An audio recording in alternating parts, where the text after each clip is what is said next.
Kapin duha pa ka oras gikan sa poblasyon sa Glan Sarangani Province. Una maabot ang Barangay Kongan. Dunay kalsada apan lubak ug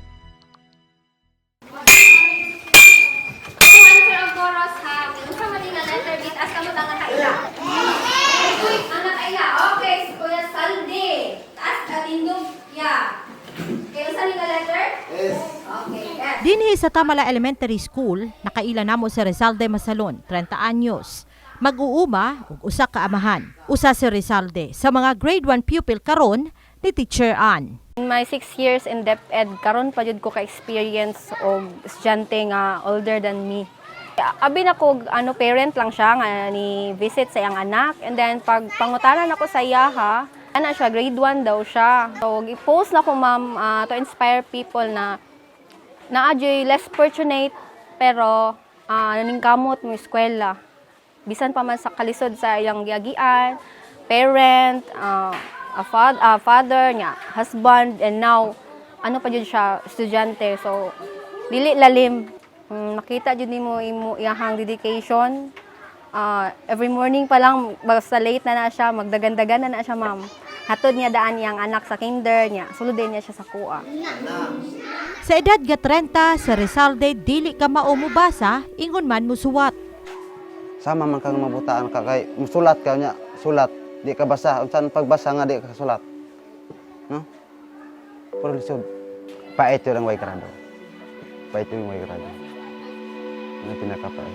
Kay gamay pa ko uma-uma akong na kuan naandan na muskwela na ko gusto na ko muskwela kay murag na lain akong kung lawas sig pangumamam kapoy na jud kayo. Oh. Bala pero karon paninguhaan ako nga alala na kong trabaho o mga eskwela. Alam ko.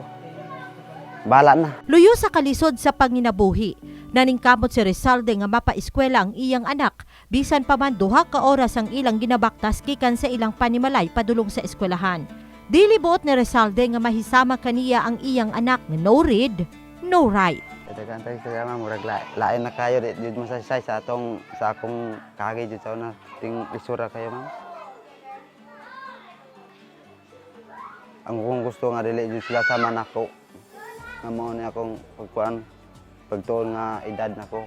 Pero dili man pareha ang tao, ang uban, ang ilang babag sa ilang pagtuon kaulaw. Pero sa ako dili jud babag sa akong kaulaw. Luoy ko ma'am. Muluoy ko nila. Gani akong anak dili na ako napasagdan og mulakaw nga siya ra isa. Mo gani na kumuskwila na lang ko.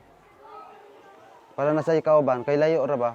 Tungod kay porsigido, si Rizalde dali lamang matud pa nakatuon musuwat, sigon kini sa iyang class advisor nga si Teacher Ann. Gani si Rizalde karon, masuwat na sa papel ang iyang ngalan. Nahimong inspirasyon si Rizalde sa uban pang mga ginikanan. So, last week, malinanay na mga upat ka mga parents nagpa-enroll sa MUA na para para musunod po sila kay Rizalde tungod kay na-inspire sila sa story ni Rizalde kay daghan ang nagstorya sa ilaha.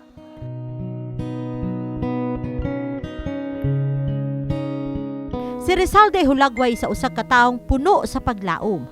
Ang paghatag niya og importansya karon sa pag-eskwela gumikan kay nasayod siyang may dakong pabor sa mga taong dunay kaalam.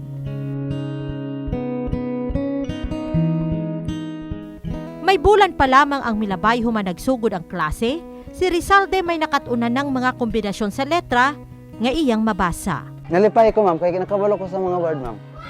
Lipay ko. Pero sa sukat nga kanang bago pa ko nga wa ko kakabasa kanang babibi bobo. Jen Solis, Brigada News.